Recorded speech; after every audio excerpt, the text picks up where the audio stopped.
They say love is found in the most unexpected places, but what if the place is one you were never supposed to look? What if it wasn't love at all, but something lonelier, deeper, something that felt like love because you'd forgotten what real love even felt like? I never meant for it to happen. I never woke up one morning and thought, today's the day I cross a line I can never uncross. But life doesn't give you a warning bell. Sometimes it just hands you a moment. A moment so small, so ordinary, you don't even see it coming until it's already happened. And by then, it's too late. It started with something simple. A cup of tea, a quiet evening, a pair of eyes that saw me, not as a wife or a mother or a woman growing tired and older, but as me, just me. I was sitting on the kitchen floor. I'd dropped a glass. It shattered everywhere, just like I'd been doing for months in silence. And while I was trying to pick up the pieces, barefoot, overwhelmed, blinking back tears over something so stupid, he walked in. My stepson, Liam. And without a word, he got on the floor with me. Not looking down on me, not asking questions. He just helped me pick up the glass. Carefully, quietly. Like it wasn't just about the broken glass. Like maybe he knew I was the thing that was breaking. And I wish I could tell you that's where the story ends. That a quiet act of kindness was just that. Kindness. But it wasn't. It was a moment. A shift. A thread pulled loose that would eventually unravel everything. I was lonely. Not the kind of lonely where you're alone in a room. The kind where you lie in bed beside someone every night and still feel like you're fading. I'd been fading for years. Mark, my husband, he stopped seeing me a long time ago. Stopped asking how I was. Stopped listening when I answered. He thought paying the bills was love. Thought sharing a roof meant we were still sharing a life. But love isn't measured in square footage. It's measured in presence, in warmth, in effort. And Liam, he was just supposed to be visiting. Just passing through. A polite, respectful young man finishing his semester. But somehow he became the only person who saw through the cracks.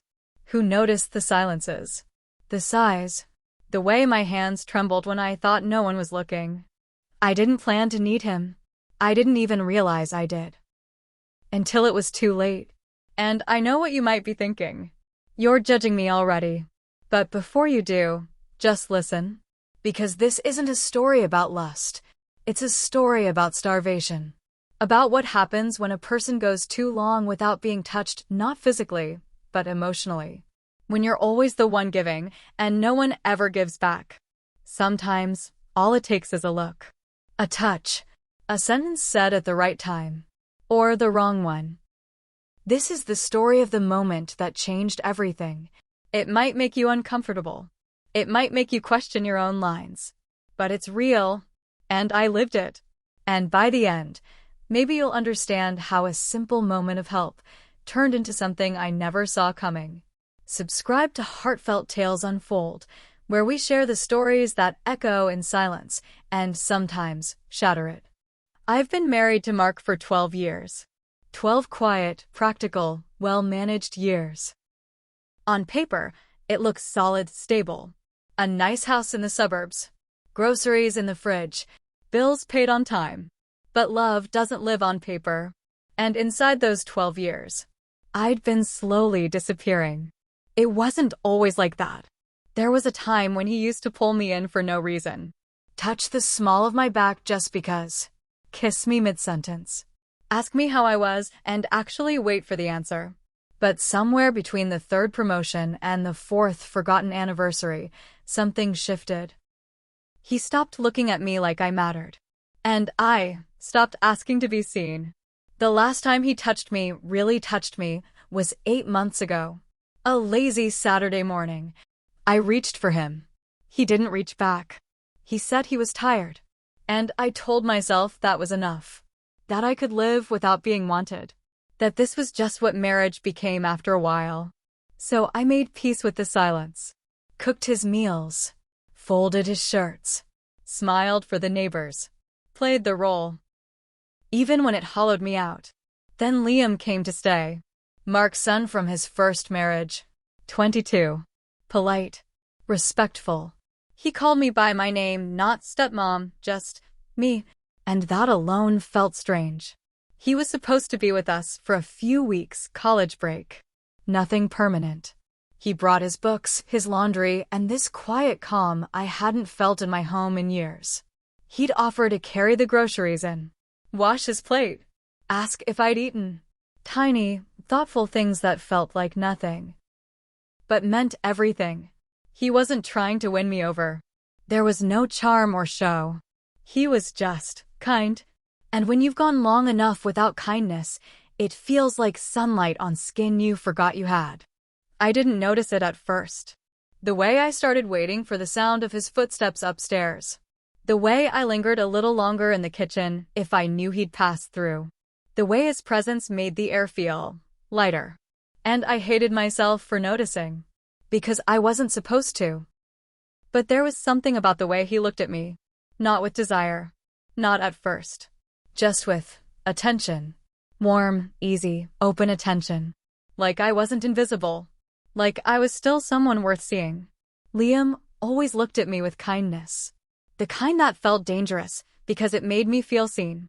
And when you've spent years being wallpaper in your own home, being seen is the most intoxicating thing in the world. It was late afternoon, the kind where the sun starts dipping but the heat still clings to everything. Mark had asked me to find a box of old files he needed from the garage. Said it like it was nothing. Didn't even look up from his laptop when I said I'd get it. The garage was a mess. Stacks of things we hadn't touched in years. I reached for the box, top shelf, of course, thinking I could handle it. I always do. But I lost my balance. Landed hard. My ankle twisted under me and I felt it. Sharp, sudden pain shooting up my leg. I called out. Not loudly. Just enough. Hoping Mark would hear. He didn't. Or maybe he did and chose to ignore it. Either way, nothing. Not a footstep. Not a "are you okay?" Nothing. I sat there on the cold concrete floor, one hand gripping the shelf, the other cradling my ankle. Tears burned the corners of my eyes, not just from the pain, but from the weight of realizing just how alone I'd become. Then, I heard the door creak open. Liam. He didn't say anything at first. Just looked at me, eyes wide, eyebrows drawn together. And in that moment, I saw something in his face that I hadn't seen in a long time: concern. Not obligation. Not annoyance. Genuine, instinctive concern. He came over quickly, knelt beside me. "I've got you," he said softly. And he did. He slipped one arm around my back, the other under my knees, and lifted me like I weighed nothing. I wanted to protest. I didn't. Because for the first time in forever, someone was helping me without being asked. He carried me inside, carefully, gently, like I was something fragile. Set me down on the couch. Then disappeared for a moment. Came back with an ice pack, a pillow to prop up my foot, and a blanket. Tucked it around me like it was the most natural thing in the world. He didn't ask what happened. He didn't need to. He just sat there beside me for a while, making sure I was okay. It was the way he looked at me. Not with pity, but with a softness that felt like care. And I hadn't been cared for in years. He said, "You should have called me. I would have gotten the box for you." And I wanted to laugh. Because I had forgotten what it even felt like to be looked after. When he stood to leave the room, I wanted to call him back. To ask him to stay. But I didn't. Because I wasn't ready for how much I wanted him there. That night, I couldn't sleep. Not because of the pain in my ankle, but because of the warmth I felt. Long after he left the room. The next morning, I told myself it didn't mean anything. That Liam was just being sweet. That he would have done the same for anyone. And maybe he would have. But that didn't stop the way something inside me had shifted. I started waiting for his footsteps. The sound of the front door opening. The way he always said, "Hey, I'm back," like this house actually mattered to him. Like I mattered. I found myself listening for his laugh in the hallway. Looking at the clock around the time he usually came home from the gym. fixing 2 cups of tea in the evening when I used to only make one. Not asking him to sit with me, but silently hoping he would. And most nights, he did. I told myself I wasn't doing anything wrong. I was still loyal, still faithful, still married, still invisible. And I started dressing differently. Subtle at first. A little mascara. A shirt that fit just a little tighter. Perfume I hadn't worn in years. Just for me, I said. To feel good in my own skin again. But I was lying. I was dressing for the possibility that he might notice. And when he did, when his eyes lingered for just a second too long, something deep in me fluttered awake. It wasn't love. I knew that. I wasn't in love with Liam. But I was starving. And he was the only one offering anything that felt like kindness. Mark didn't notice. Didn't see the shift. Didn't see me, period. He came home late. Ate in silence. Slept with his back to me. Always tired. Always distracted. And I stopped trying to reach for someone who didn't even remember what reaching back felt like. So I started journaling again. Filling pages with thoughts I couldn't say out loud. Lines like, he asked me how my day was. Just that. And I almost cried. And what does it say about me that I feel more alive when he's near? And the one I kept writing over and over. Where did I go? When did I vanish? Liam never crossed a line. He never said or did anything that could be called inappropriate. But that didn't change the way I began to feel. And feelings don't care about rules. They grow in silence. In attention. In kindness. And I hated myself for it. For looking forward to our small talks. For replaying his smiles in my head. For wishing. Something I knew I had no right to wish. Because once you feel seen again, even for a moment, it becomes almost impossible to go back to being invisible. It started with breakfast.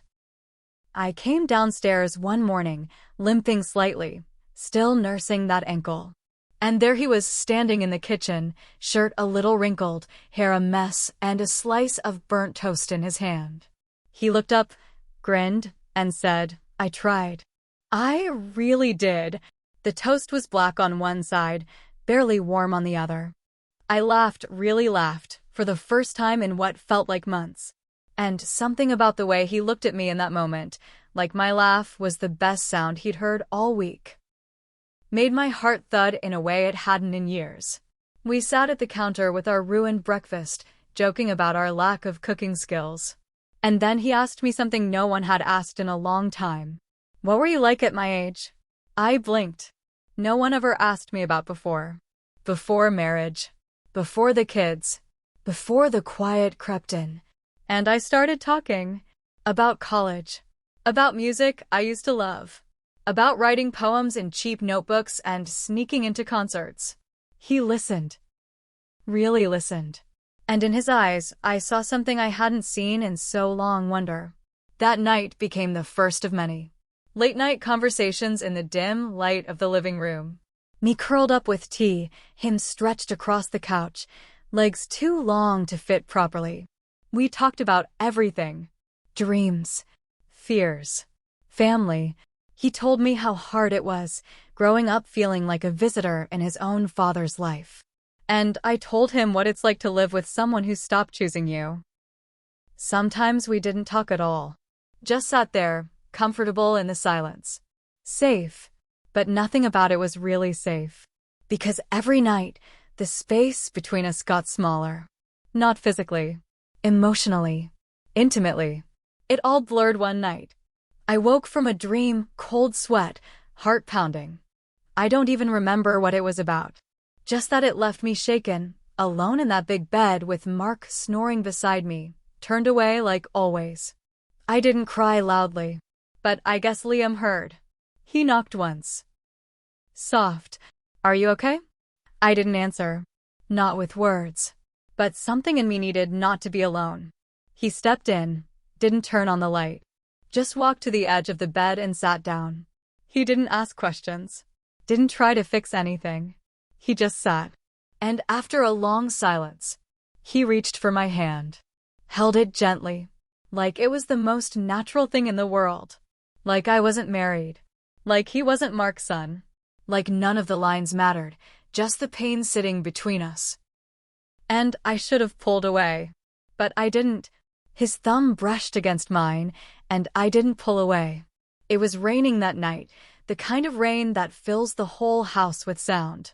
Soft at first, then heavier, constant, like it was trying to wash something clean. Mark had left earlier that day. Another business trip. He kissed the air near my cheek, said, "Don't wait up," and walked out the door like he always did, like there was nothing to miss. Like I was just furniture that folded his clothes and packed his snacks. By evening, the wind picked up. The lights flickered once, twice, then went out completely. I found a few candles and set them in the living room. The flickering made the walls look warmer, softer. The silence wrapped around me like a blanket. And then I heard Liam's footsteps. He walked in holding a half-eaten apple and a deck of cards.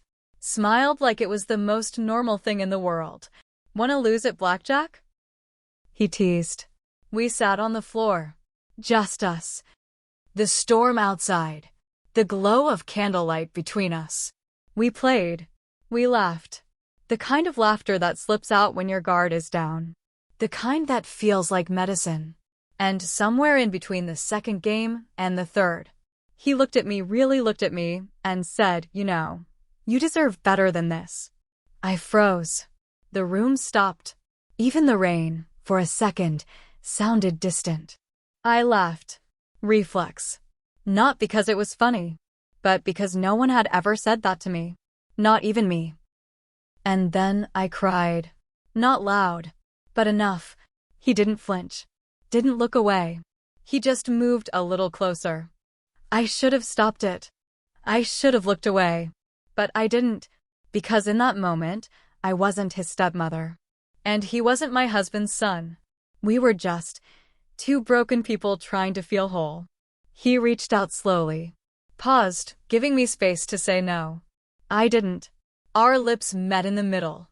Not rushed. Not wild. Just aching, searching, asking questions we didn't dare say aloud. It wasn't about sex. It wasn't about revenge. It was about being chosen, even just for a moment. When we finally pulled apart, the silence was heavier than it had ever been. He whispered, "I'm sorry." And I said nothing, not because I didn't have words, but because I didn't trust the ones I had. Didn't know if they would come out as regret or relief. The next morning, the house felt colder. Not because of the weather, but because of the space that had suddenly grown between us. I heard his door open early. Too early. His footsteps were quieter than usual, like he didn't want to be heard. He didn't come into the kitchen.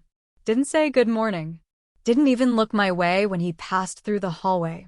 And I didn't know what to say. What do you say after something like that? After a kiss that wasn't just a kiss, but a crossing? A confession? A mistake you almost needed to make just to feel alive again? We didn't talk about it. We didn't talk at all. I made coffee. Poured 2 mugs out of habit. Left one on the counter for him, even though I knew he wouldn't take it. He walked past it like it wasn't there. Grabbed his keys. Said quietly, "I think I'm gonna head back to school today." No explanation. No eye contact. Just that. I nodded. Because what else could I do? Beg him to stay? Ask him what it meant? Ask myself? He left with a duffel bag and a look I couldn't read. Guilt? Regret? Confusion? Maybe all three. Maybe the same things I was carrying in my chest. And then, Mark came home. Hours later. Smelled like hotel shampoo and stale cologne. Dropped his suitcase in the hallway and walked straight into the kitchen. He kissed my forehead like I was a lamp. Said, "Got the promotion." Smiled like he expected a cake and balloons. I smiled back. Nodded. Said, "That's great." He didn't notice the extra mug still sitting there. Didn't ask why Liam was gone. Didn't ask me how I was. And I just stood there. In that perfect suburban kitchen, smiling, while silently falling apart. I thought the kiss would be the hardest part. I was wrong. It was the silence after. that nearly destroyed me. The days after Liam left stretched out like silence wrapped in fabric, soft, suffocating, endless. Mark moved around me like nothing had changed, because for him, nothing had. He got his promotion. His son went back to school. His wife stayed. His life continued neatly, predictably, intact. But mine was unraveling. Not because of Liam. Not because of the kiss. But because of what it uncovered. I started waking up in the middle of the night, heart racing, the sound of the rain that night echoing in my head. Sometimes I'd sit in the dark living room, gripping a blanket like it might hold me together. Sometimes I'd open my journal and just stare at the page. I didn't know how to write the truth. Not yet. It wasn't guilt that ate at me. It was recognition. The painful, honest realization that I had been sleepwalking through my own life. And, for one moment, Liam shook me awake. I knew I had to talk to someone. Someone who wouldn't judge. Someone who wouldn't say, "You're a mother, a wife. You shouldn't feel this way." So I made an appointment. A quiet little therapy office 3 towns away where no one knew my name. And in that room, I spoke out loud what I had only whispered in my mind. I told her about the silence in my marriage. About how Mark hadn't really touched me in almost a year. About how I had stopped reaching for him too. About how it felt to be looked at like you're someone's responsibility, and then to be looked at like you're someone's choice. She didn't gasp. Didn't lecture. She just asked me, "When was the last time you felt like you were allowed to want something for yourself?" And I didn't have an answer. Because I couldn't remember. So I started writing again. Not for anyone else. Not to explain. Just to feel my own voice again. To remember who I was before I became someone else's background noise. Page after page poured out grief, resentment, longing, memories. Some pages were soft. Some were angry. Some were just blank because the ache was too much for words. But all of it was mine. I don't justify what happened. But I also won't pretend it didn't mean something. Because that kiss, it wasn't about Liam. Not really. It was about me. About remembering that I existed. That I could still be noticed, desired, held, if only for a moment. I'm not proud of what happened. But I'm also not ashamed of realizing I needed more. And that, maybe I was the one who'd stopped asking for it. Have you ever been shown kindness, and it unraveled everything you thought you knew about love? Not passion. Not temptation. Just kindness. Soft. Unexpected. The kind that slips through a crack in your chest and settles somewhere deep, somewhere that's been empty for far too long. That's what happened to me. One moment, I was a wife. A woman with roles, responsibilities, routines. The next, I was a person again. Not because someone desired me, but because someone noticed me, listened, held space where no one else had. Was I wrong for letting it happen? Was I wrong for not pulling away? For needing that moment more than I could explain? Or was I just human? I don't have the clean answer. And maybe that's the hardest part of it all. Because real life isn't tidy. Desire and grief, they don't knock politely. They arrive together, disguised as something harmless. All I know is that moment broke something open inside me. And once you taste what it feels like to be truly seen, you can't go back to disappearing. So I'll ask you. Have you ever crossed a line in your mind long before your body did? Have you ever confused kindness for something more because it was the only warmth you'd felt in years? Tell me in the comments. I read every single one. No judgment. Just truth.